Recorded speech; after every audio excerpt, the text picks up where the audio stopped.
Gemma. It's really nice to meet you. Thank you for doing this interview with us. Could you please briefly introduce yourself with more details? Sure. So my name's Gemma Boore. I'm a gambling lawyer from London, England, where I provide legal advice to companies in the gambling sector. Okay, and what was the topic of your conference session, and why do you think it's an important one to be discussed? Sure. So I was talking about B2B, business to business relationships, and why they're important to the gambling industry as a whole, the role that they play, and then also the challenges that are inherent to that type of business model. So I think sometimes people tend to focus very much on getting the deal done, getting the money in, performing the services as quickly as they can, and what they don't tend to focus on is potentially when things can go wrong and how they might like to protect themselves in that event. So I was thinking about questions like compliance, what licenses might be required for a B2B supplier, what jurisdictions would those licenses be required, and also how do they comply with those licenses once they've got them. And I also referred to a court case in the UK which illustrated why B2B contracts are very important, and went through some of the key kind of provisions that you need to think about when you're entering into a new deal, and how you can protect yourself and make sure that the contract reflects accurately the roles, responsibilities and liabilities of the parties.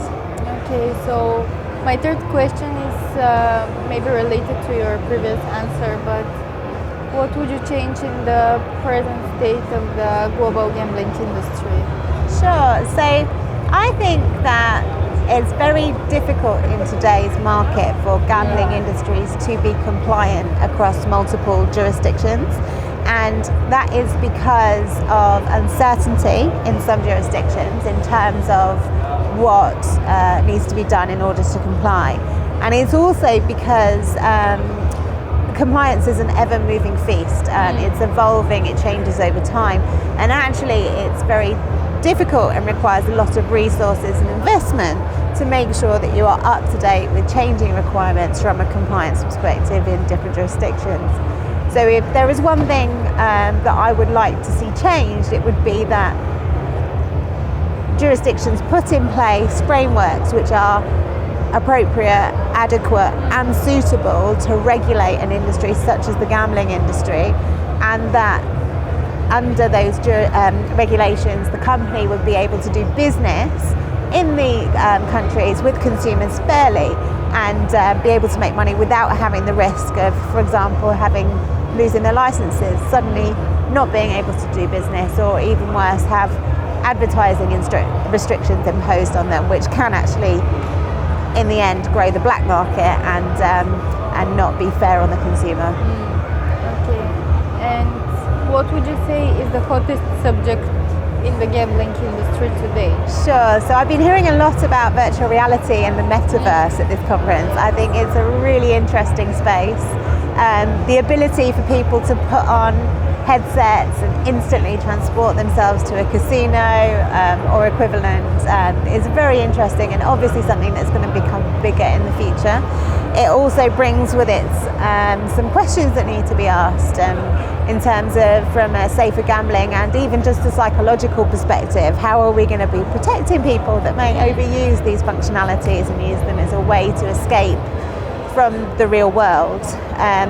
Similarly, with my legal hat on, I think about it from a cyber security perspective, data protection perspective. How are you going to make sure that the players, when they're in the metaverse, are protected, their money isn't going to be stolen, they're not going to have their data stolen?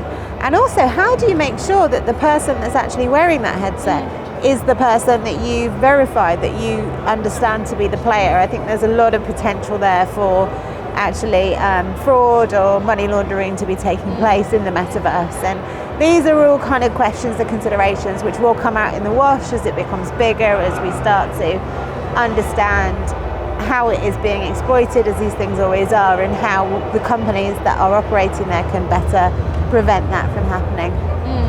Okay, and what do you see as a major change in the nearest future of the gambling industry? Sure. So I think that as a consequence of a lot of new markets opening up or existing markets changing their regulations, we're going to be seeing maturity in terms of the regulations in those jurisdictions and in terms of the protections that are put in place to protect players and also to restrict advertising so it's not prolific and being seen by children and under 18-year-olds all the time. So actually, as a consequence of that, I predict more enforcement. I predict that regulators will start to sanction operators. I predict that they will be fining them. There's going to be some big money fines, not only in the UK, but in other jurisdictions abroad. And I predict that there may even be license revocation. So I think it's really important to emphasise for the smaller operators and the newer market entrants that they really should be putting a focus on now on being the best company they can from an overall perspective, rather than just making money and exploiting loopholes, because those loopholes are not going to exist forever. Okay, and my last question for you is, do you have any suggestion on what should be discussed on the next editions of the conference? Sure. So I thought it was a great lineup, by the way. Very good schedule this year. I certainly enjoyed a lot of the talks. In terms of other things, I think it would be really interesting to have a panel of experts talking about how to deal with regulators. So you could have different perspectives there. You could have people from the from the industry side talking about how they have dealt with regulators in different jurisdictions, what they recommend in that regard. And then on the flip side, you could also maybe even get some regulators involved and get them talking to the industry about what they've seen done well and done not so well. In addition, I think it's amazing how disruptive some companies in this industry are, and you see some fantastic innovation.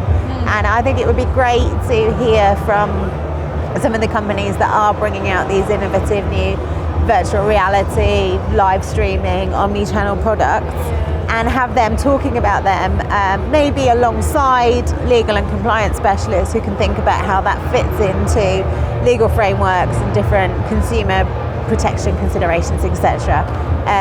Which would be very interesting for me. Yeah, that would be very interesting indeed. Yeah. Okay, thank you very much, Gemma. It was a pleasure talking to you, and hopefully we'll see you next year. Definitely. Thank you very much. Thank you.